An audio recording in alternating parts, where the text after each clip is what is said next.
see from Ashley Schafer again. Schafer again puts herself in the #1 spot. Schafer is going to be the one sitting on top.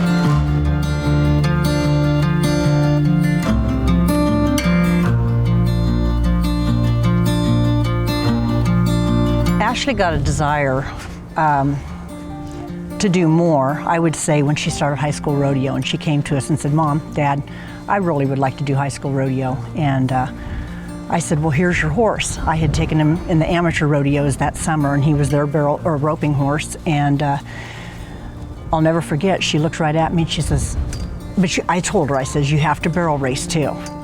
And she says, "Mom, I rope. That's all I do, I rope." And I says, "Yes, but if you're gonna, do the high school rodeo, here's your ticket, you can do all of it." And she goes, "Mom, I rope." And I says, "Well, just take this horse and take him on a run."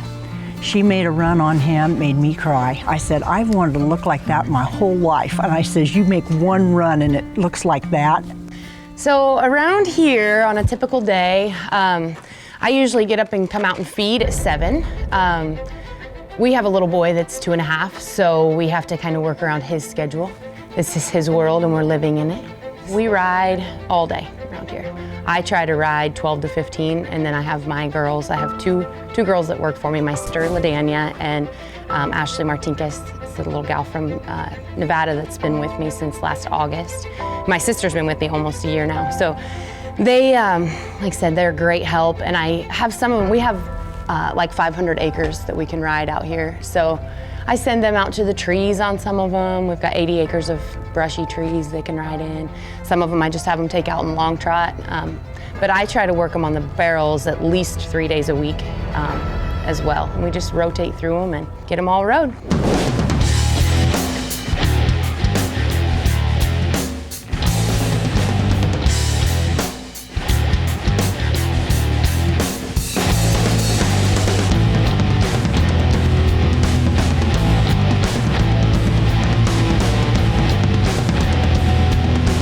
Ashley was born in around Clearfield, Iowa, and we had horses the whole time they were growing up.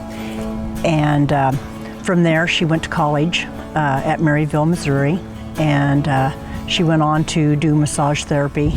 Decided to move to Oklahoma to pursue a horseback riding career, and landed a job at Judd Little's. And from there, it's history. That was a very good start for Ashley, and she met her husband Seth, and they moved to Wyoming, and it's been a wonderful, wonderful experience, and I'm so glad I get to be a part of it. Malachi is one of my favorites. I've always really liked the way that this colt uses himself. He really drives his hind end up under him, and he's real strong and powerful back here, which I think is really important. I really like a horse to have a lot of drive with their hind end and reach with their front end, so that they can really get through their turns strong. And then when they square up, their hind legs are up under them high enough that they can get that big explosive move that they need to leave their turns. Ultimately, with my horses, my goal is always to get a perfect balance between extremely broke and responsive and resuming responsibility for themselves. So when I first get on a horse and start loping circles, the first thing I'm going to do is try to get him to be soft. So I'm going to use my legs to squeeze him into the bridle. So I'm going to keep my hands right here and squeeze my legs. And when he gets soft and kind of wants to break the pole right there, then I'll kind of release that a little bit. I'm still using my legs and kind of squeezing him into it. But as long as his face is staying soft and he's not pulling on me, then I'm not pulling on him either. I just want him to be soft. And then when I'm ready for him to transition down, I can just kind of relax and pull on the reins and he'll come down to me, okay? And then I want to make sure that he'll come back. I really want him to draw up so that the saddle kind of comes back up underneath me and he gets round through his back. And then I want him to transition his weight from the front end to the hind end and just step his front end across.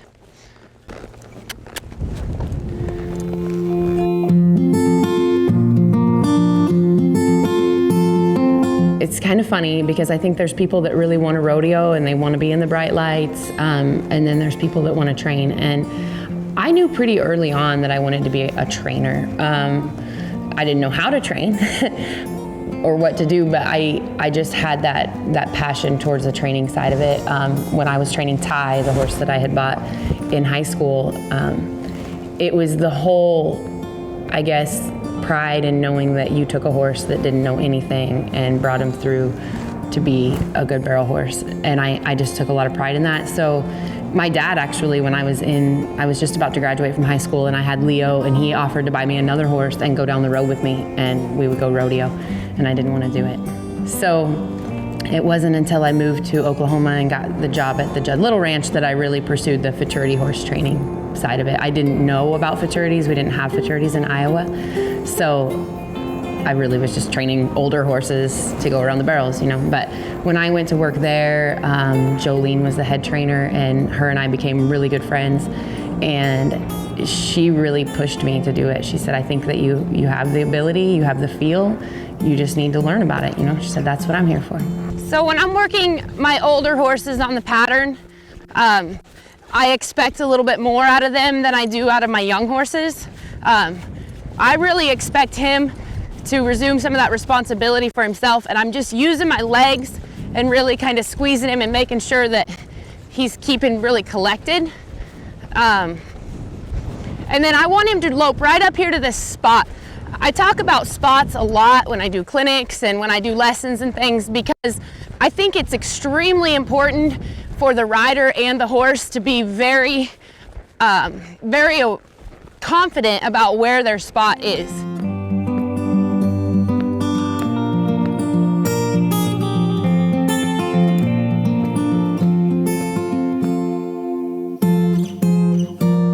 And then when I leave the first barrel, I want to look at my second spot. It's about 4 feet off and 4 feet past the second barrel.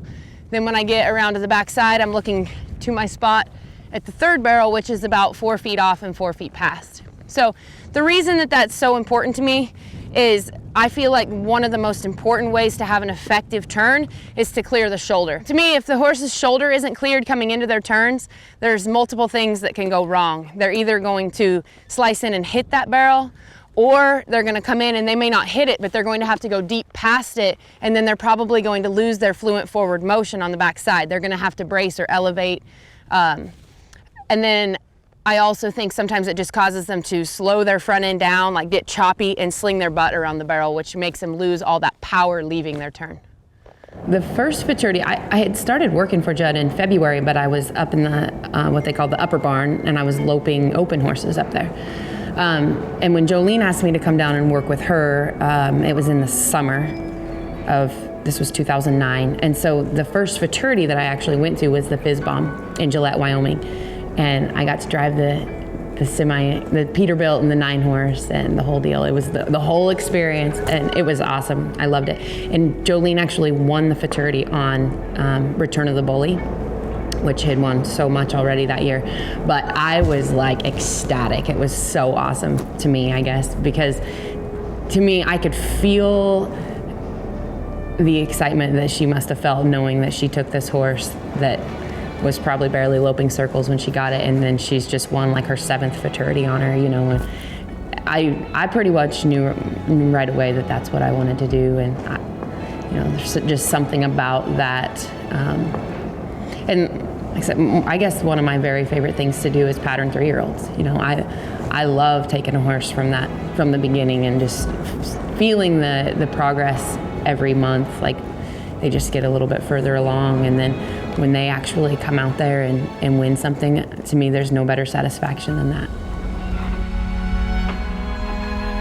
KR last fling. And your new leader right there, 15.093 for KR last fling. Ashley Schafer, your pilot right there.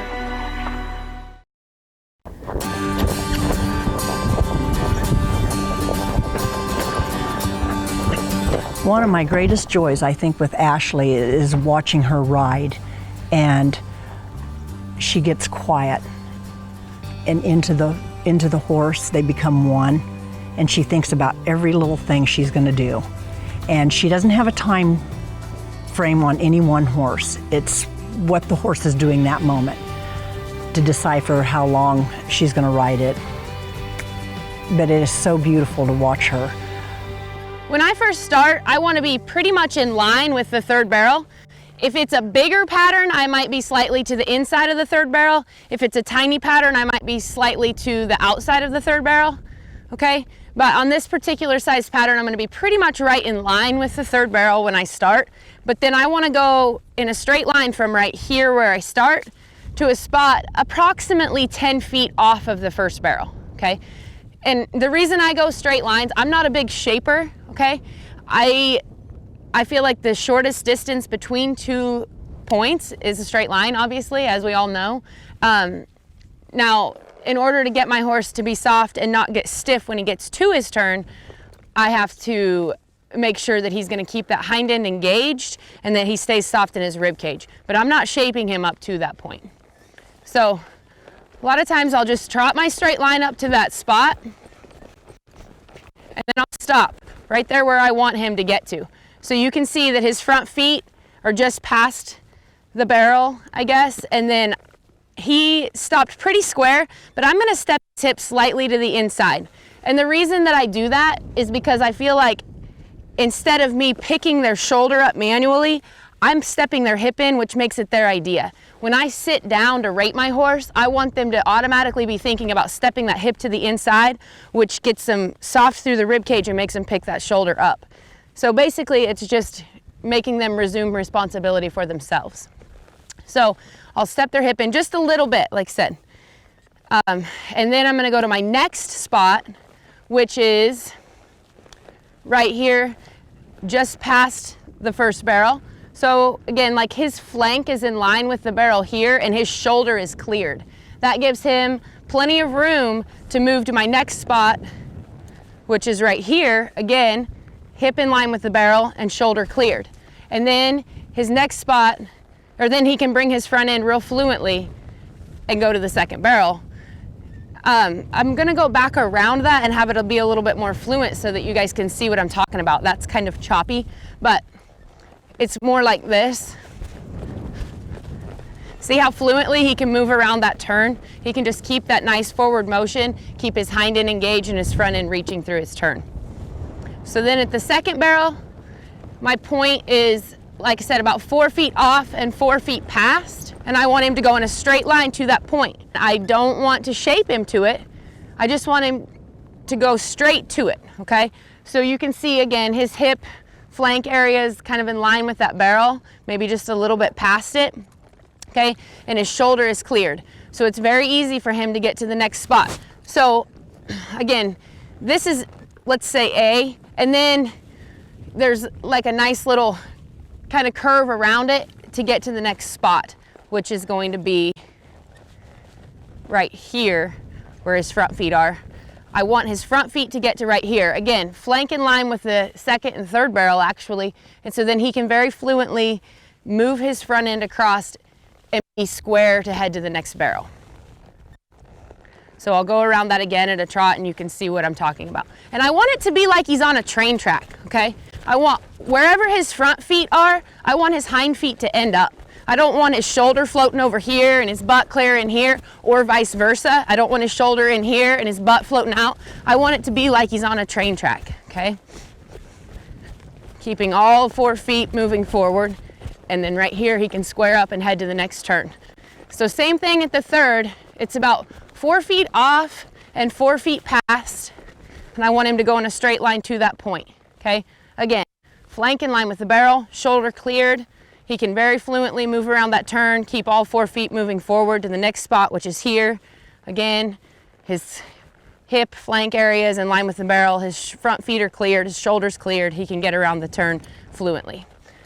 So, again, and I like to stay about the same distance from the barrel all the way around it. So, about right here, he's on that train track, and then he can square up and leave that turn.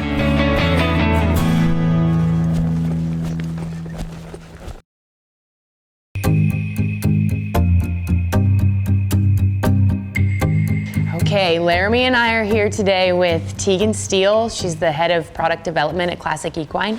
I'm just gonna kind of ask her some questions and quiz her about the proper way to put polos on and boots and kind of use my resources here. So Something I've noticed with these new boots is that it's a lot easier to stretch that around there. Like, I feel like, I don't know if it's the Velcro, I'm sure you can tell me why, but for some reason it seems like that's a lot easier.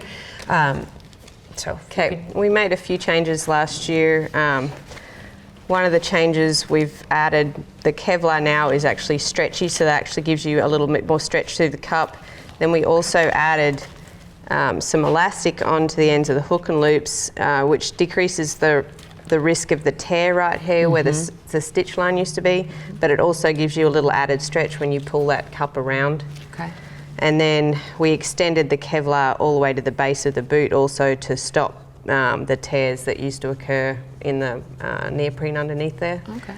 So we've just made a few little improvements to try and help everyone get the best they can out of their boots, basically. Okay. The correct way to apply a legacy boot, first I always like to just clean their legs a little bit, make sure there's no debris on there. When you bring the boot around the leg, you want to just place it on the leg and then let that boot put itself in the right position. If you let it just slide down like that, it will come down and it will cup that fetlock and you'll feel it move into the right position right there. I always like to bring that top strap and just start it and let it hold the boot. Then I like to bring the second strap and get a nice firm pull on it. Then I can come back and tighten my top strap to where it's not going to be over tight, but it's just nice and firm right there, cupping that cannon bone and around those tendons.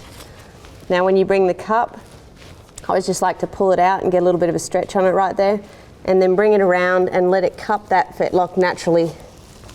It's the shape of the boot itself, that cup will come around and cup that fetlock on its own. And then just bring my bottom strap and then the top one.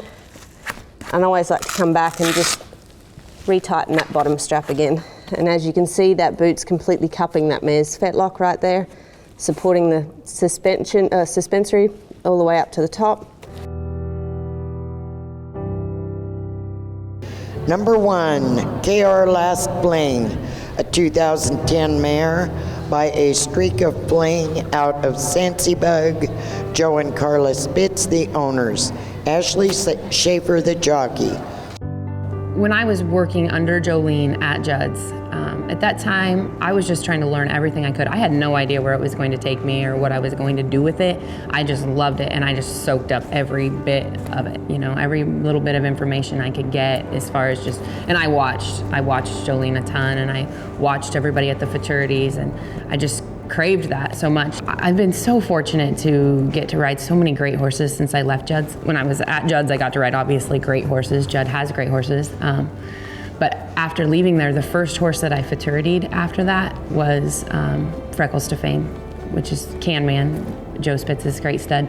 He had already been patterned on the barrels and had a nice start, but they needed someone to take him to the futurities. And so I took him, and he was such a nice horse, you know. And so I went from July until December of that year and futurity'd on him. He placed at every single futurity we went to except for one, and he was a little sore in his front feet at that one, and he was just out of it. So he was super consistent and just such a nice stud. So that was he's a really memorable horse for me just because he was my first one after leaving Judd's and going out on my own. And he really, I really kind of credit him for getting our business where it is, because it was like right away I go out on my own and I get this nice horse that kind of gets my name out there a little bit. He won like 27,000 in just those few months and was just really nice. Placed second in the first round of the BFA futurity, like just did some big things. This is a 3-year-old. He's by Streakin' Boondocks out of a Streakin' La Jolla mare. This colt has been on the barrels kind of just on and off for the last about 3 months, I guess. So I just want to kind of talk about some different things. The difference in my expectations between a 3-year-old and a 4-year-old. So we've seen Malachi, he was in this same boat a whole year ago. So, you know, the expectations definitely change. So the first thing, I'm striving on getting that same fluent forward motion that I had on Malachi, but I don't expect it as much. So to get it, a lot of people will really try to like bend their horse like this. I'm not a huge bender and shaper. I feel like it gets them a little out of position. I think that it allows them to float their shoulder or kick their hip around, okay? And I don't want that. I like to keep them a little more square. By that, I don't want them to stick their rib cage at me and get stiff through here, but I want them to keep that hind end engaged and that front end moving forward, and stay on that train track that I keep talking about. I don't want them to float that shoulder. So to get that, I use both of my legs and reins together, okay? When I'm loping this bigger circle and then I steer them into my smaller circle, if they drop that front end, when I ask them to come around here, instead of picking that shoulder up with my inside rein and inside leg, I actually pick both of my hands up and use my outside rein and outside leg to drive him around there until he stands up. And that also pushes his hip up underneath him and increases that drive that I'm getting from his hip. So I'll use both of my legs and hands together right there and really drive him into that instead of trying to shape him more. And sometimes I'll even actually counter arc a little bit to do it. I don't really need to on this colt because he's doing it really well, but on some of my colts that don't do that as well, I may actually need to counter arc them into that a little bit. And it does, I know I'm not trying to push their shoulder deeper in, I'm trying to square them up and get that hind end back underneath them, and then their front end comes up on its own. By doing this, it creates, I'm not picking my horse up, because I think so often when we come into our turns, when we lift or when we pick our horse up, they push into us, okay? So instead of lifting them off the barrel, when I'm going across there, when I sit, I can squeeze both of my legs and they know to step that hip to the inside and pick their shoulder up. So I'm not physically picking them up. They are stepping their hip underneath them and opening up for their turns. You can probably tell, but there's a big difference in how much I exaggerate my body movements on my 3-year-old versus my 4-year-old. My 4-year-old has been I've rode him for a whole year longer than this one. So he is very in tune to my cues, so I can make a very subtle move and he feels it and brings his front end or whatever I'm asking him to do. On my 3-year-olds, I have to do a little bit bigger exaggeration of my body movements. So I kind of want to talk about what I'm looking for and how I get it with my body, because I feel like in your runs, the less I have to touch the bridle reins, the faster I'm going to be, because every time I have to pull on the bridle reins, there's going to usually be a hesitation or a little bit of a brace when we're going that fast. So I'm really focusing on trying to get that horse to be extremely responsive to my body. So I have to do that, however, by using my reins at first, okay? So what I'm asking for is, say I want my horse to just steer around in a circle, okay? I'm gonna use this because I want a little bit of nose, but then I'm gonna use this outside rein and outside leg and ask him to step around, okay? Because on the backside of my turn, that's what I'm going to ask for, essentially. So in my turn, I want him to keep this 4-wheel drive like this all the way through the turn until that last quarter. And when I turn my body to look at the next barrel, I want my shoulders and hips are gonna turn, and I want him to follow that. So I'm gonna have a little bit of nose, and then my outside rein and outside leg are going to lay on him, and I expect him to set that hind leg and bring his front end across when I do it. So it's clear to see that that's not nearly as smooth and fluent and pretty as it was on Malachi. But what I'm ultimately looking for here is for him to resume some of that responsibility for himself. I can hold him and make him do everything just perfect if I want to, but I'm asking him to resume a little of that. I just want him to go straight to my spots. I'm looking at my spots and I'm looking at the ground in front of me where I want him to go. And he's floating here and drifting here. It's okay. I'm just gonna make him come around that until I feel like he's being soft and responsive to me.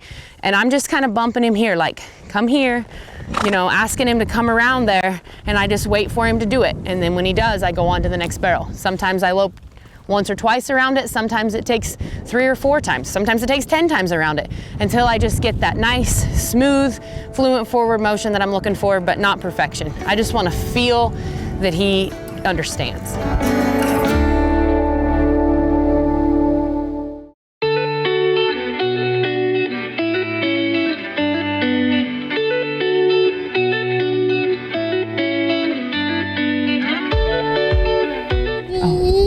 After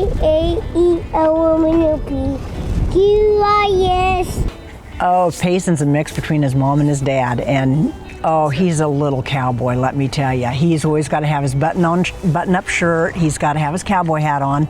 I got a kick out of him one day. He was roping, and he tried to rope this little roping dummy there in the house, and he finally throws his rope down and says, "I'm done. I am not a calf roper." We got a kick out of it because it was just like, oh my gosh, he was over it. You know, as a futurity trainer, you don't see a lot of futurity trainers with children, and there is good reason. It is very difficult. I have a great support system, and that's why I can make it work. As you have seen from the show, my mother, my sister, my dad comes down at different times. My husband's great help. We all work together as a team to make it all work. Otherwise, it would be almost impossible. You know, obviously, children, especially 2.5-year-olds, are a pretty full-time job on their own. We do take him to daycare because as many horses as we ride a day, it's just, even with all those people around, everybody's busy doing something, and he's a full-time job himself, and it's just not safe for him to be there. We have tons of colts around there, we have studs, we have mares. It's just not a safe environment for a toddler because they're so, into everything and fast. And so, like I said, I've just been fortunate to have a lot of great help, and we make it work. But like I said, the main thing is just you have to create a balance, because you don't want to be a bad trainer. All these people are sending their horses to you and spending a lot of money to send horses to you, and they don't have to send it to someone that has a child. They know that, my child comes first before anything else. But on the contrary, you don't want to be a bad mother and spend all of your time with your horses and not spend the adequate amount of time that your child needs either. So I've definitely had to work out a balance and try to figure out how to make it all work to where I can be effective as a mother and a trainer.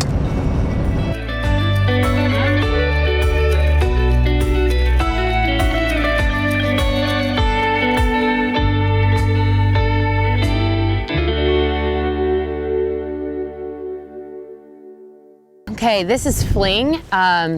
Fling is owned by Kelly Fritchie. She's from Iowa. This horse is a own son of Streak of Fling out of Short Penny, so he would be a full brother to Fame Fling and Bling. And I just got him. He's been lightly started on the pattern already, but like I said, I just got him. He's a 4-year-old. I'm planning to run him as a 5-year-old. So I just want to talk a little bit about some of the things that I do to get my horses, or just to get a feel for them and get them a feel for me. I feel like no matter where a horse has been, how good of a start they have, they still have to get adjusted to you and your training program and your cues and learn what you're asking of them. So I never get on one and just start hammering on them and my expectations are even lower on this one than my other 3-year-old. Even though this one might have more riding than the other 3-year-old, but my expectations for him are lower because I'm just trying to get him comfortable with my cues. Like I said, my ultimate goal always for all of my horses is that they're confident. I want them to be very broken responsive, but I want them to be really confident and resume some of that responsibility for themselves as well. So that's what I'm always working towards. So like I said, when I first get one, this is my 3rd time to ride him. I had my husband ride him for a little while too. My husband's very in tune to kind of what I want out of one. So because I have a lot in training, I don't necessarily have time to put all those little buttons on him. So he really helped a lot with that. And now I'm back on him, and I'm just gonna, get him used to me a little bit more. So a couple things that I think are really important is just that trust thing. I want him to trust me, and I spend some time with him on the ground and just kind of get him used to me a little bit. And then when I come around here, I might do a little drill. This is something I do on all of mine, but this is how I start it. So I don't know that I've even done this on this particular colt yet since I just started riding him, but I'll show you. So I don't have a real tight rein here. I'm asking for a little bit of nose right here and kind of using my legs. And I want him to just walk around here in a nice fluent circle, keeping all 4 feet moving forward. And then when he does it the way that I want him to, I'll pick up, and my hand position doesn't change a lot. I just pick up and I use this inside my left leg to push him around in a little counter arched circle, okay? And I want, again, all 4 feet to move forward. And I can tell that this colt has been counter-arced. He knows these things, but again, it's just about getting him used to the way that I'm gonna ask him for it. I still have a little bit of pressure right here with this right leg, and I'm really using this left rein and left leg to push him around in that circle, okay? Then I'll come back to the inside, so my hands just shift this way. I still want that nose to the left. I'm using my outside rein and outside leg to kind of drive him through this circle. Still have my inside leg, the left leg, laying on his ribs too. And I just want him to follow his nose around in that circle. And then I'm gonna ask him to stop his hind end and bring his front end across, and then I'm gonna let him walk out of it as soon as he does. When I'm doing this maneuver, when I first get a horse, later my expectations are higher. I expect, very specific things. But right now, like I said, I'm just trying to get him to kind of feel me out a little bit. And I just really want him to be comfortable with it. Like I said, this horse I can feel, he's broke, he knows these things. But if he weren't so comfortable with this, I'm not necessarily gonna get onto him about it or anything. I just want to keep asking until he does it, okay? Like if there's a spot in there where he wants to get stiff and kind of throw his face at me or throw his rib cage, I'm just gonna stay consistent and keep asking. I'm not trying to get in a fight with him the second or third time I've rode him. I just want him to feel me out and understand what I'm asking. I always start this kind of at a walk like I'm doing. And then, after a while, maybe even tomorrow, I might try doing it at a trot, just as well as he does it at a walk. I'll do it at a trot. And then I expect a little bit more out of him all the time. Right now, I'm not asking him for much. I'm just kind of getting that feel. And like I talked about on the buckskin earlier, I'm getting him to learn that when I have his nose here and I lay this outside rein and outside leg on him, he needs to step his front end across. And see how he's kind of wanting to step his hind end around right now? I'm just gonna keep asking until he plants that hind leg and brings his front end across while staying soft in the rib cage. You've seen today a horse that I have been on for a year, and one that I've been on for 3 months, and one that I've been on for 3 days. So you can kind of see from that where, the expectation level and the difference. But like I said, to me at first, it's very much just low expectation, just get that feel. But the longer I ride him, the more I expect him to do it now. Like on Malachi, if I ask for something, I know that he knows that. I've communicated that with him very well for the last year, so I know that he knows it. So when I ask, I kind of expect it now, where on this colt, I'm okay with, I'm laying this outside rein and this outside leg, you're stepping your hip around, okay, there he goes. So that's good, I'm gonna release it, but I'm not expecting it right now. When I do that on Malachi, I expect it pretty quick like. Okay, so the expectation level just changes as I go, Ultimately, by the time these horses are rodeo horses, I expect them to know what their job is, be confident in their spots, and me to have to do as little as possible with my hands. So my goal is always to make it a body thing, because I feel like the more I have to handle these horses in their runs, the slower I'm going to be. I'm going to lose that fluent forward motion that I'm always looking for. So, like I said, right now I have to really use my hands and do a lot of things to assist it, but I'm always working towards that goal of me being able to do little movements with my body and they respond right now with as little hand as possible. So I think something that where people go wrong though is they see me out there and it looks like I'm not doing anything, and so then they try to just go do nothing. You have to train them to do that. What they look like in town isn't how they started. That's not how I got them to do it. You have to use all of your tools together for your ultimate end goal is for them to look effortless and like you went out there and didn't do anything and they did all the work for you. Here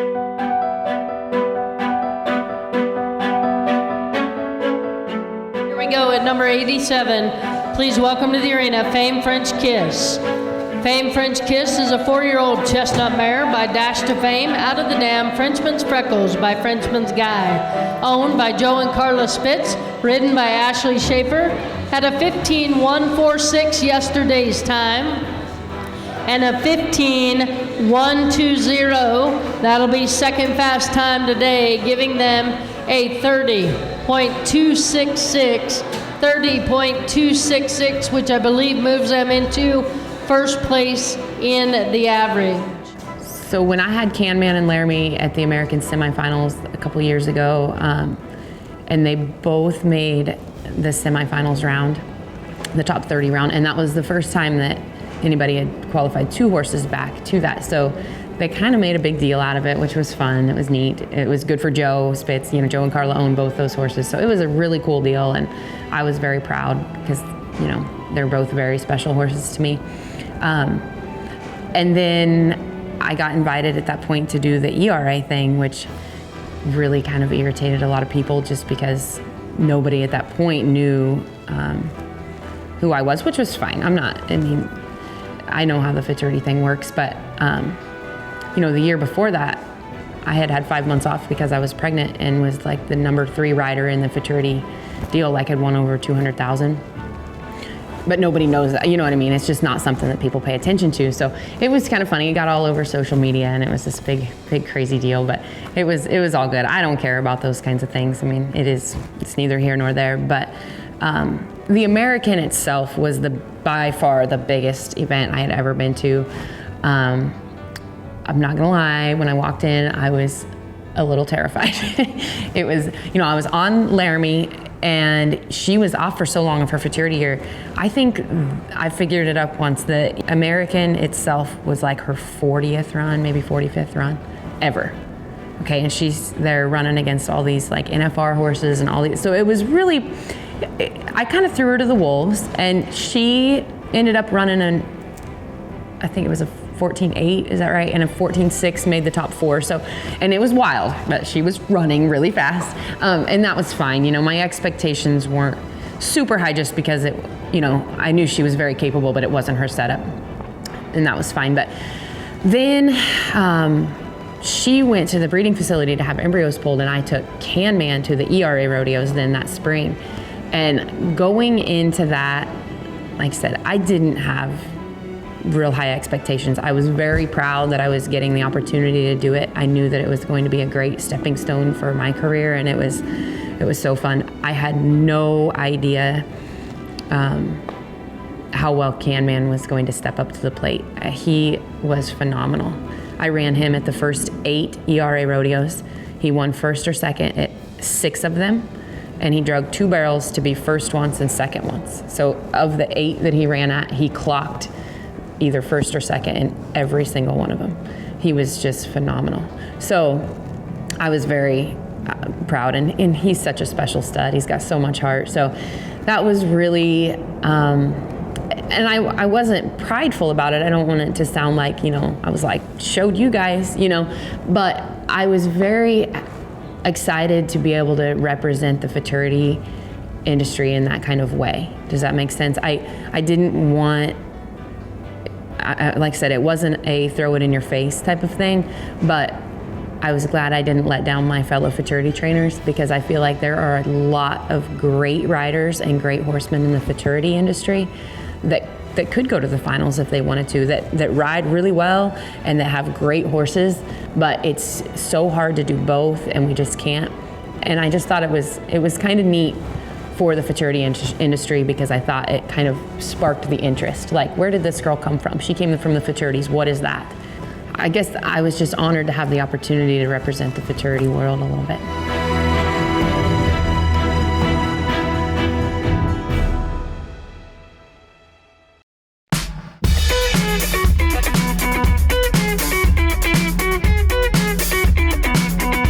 I came down to Glen Rose to exhibition today. I brought kind of a variety of horses, a few 3 and 4-year-olds that'll run this next coming futurity year. And then I brought a couple of older horses that I thought just needed to come to town and be tuned a little bit without having to make a run. This particular horse is an 8-year-old gelding that Stephanie Fryer trained, and he's a really nice colt. I just need to get my or horse, I guess. I just need to get my timing a little better with him. I brought him today just to kind of get a little bit better feel for him. I ran him 5 times now, I guess, and I've just had some little spots here and there that I thought needed some work. So I brought him today, and I'll just try to work on him and I both a little bit in town. Sometimes it's hard to do that at home because they don't act the same at home, and maybe we don't ride quite the same at home. So sometimes you just have to bring them to town to get the right kind of tuning on one.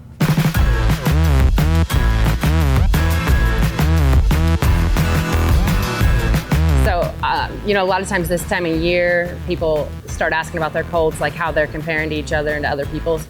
And it's hard for us not to compare them to each other and to others, but I always say, you really don't know until you go down the alleyway for money, because no matter how hard we try to make it feel like it's that kind of atmosphere, it's just not. We're going to ride a little different, have a little bit more adrenaline when it really comes time to win money on them.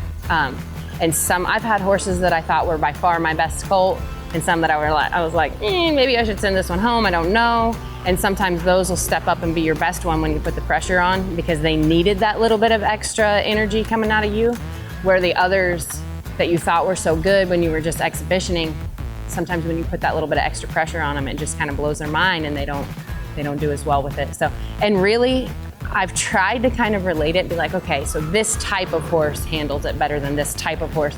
And you can do that to an extent, but each one's an individual, you really can't tell. And that's a hard thing because the owners kind of want to know and I want to know, but sometimes we don't know till there's money on the line, so.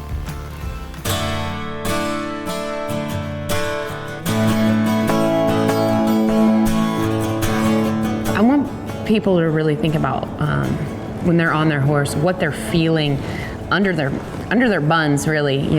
What is your horse? Where are your horse's legs ending up, and are they collected? Is that hind leg coming up under you? Are they reaching out or up? What are they doing? Feel what's happening underneath you, because I think feel is the most important part of this. I think it's very key.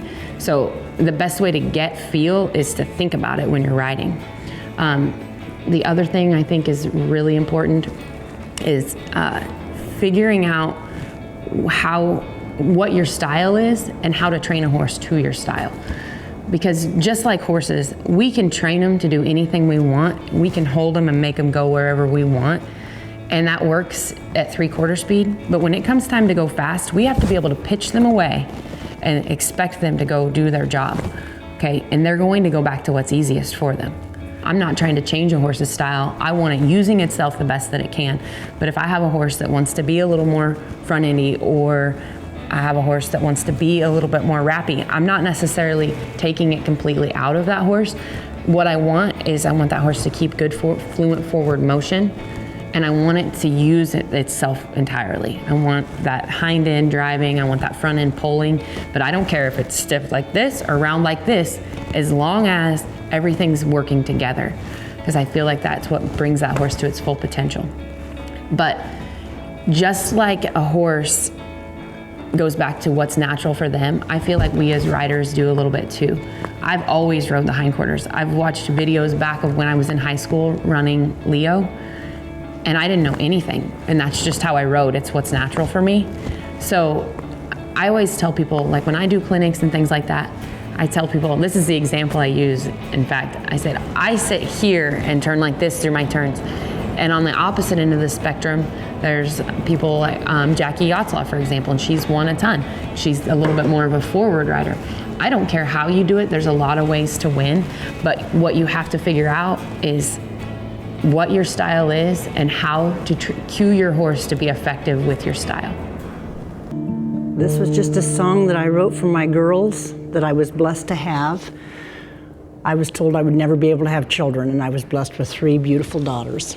So, blessings.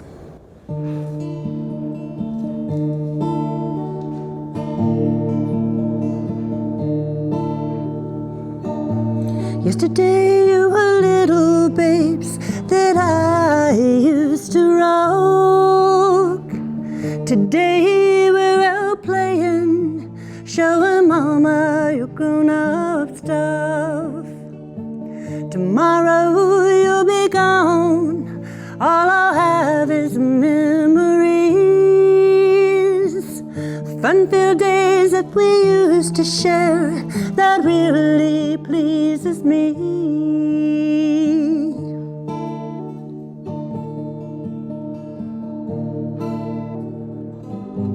Yesterday was a long time ago. Tomorrow is not for us to know. Today we'll cherish what God has given me. The blessings of my family. Just ride with the reins in her hands underneath the bright lights, chasing them pins. She's one of those nobody knows out making some noise. Yeah, she's a dark horse. Yeah, she's a dark horse. She's a blue jean baby with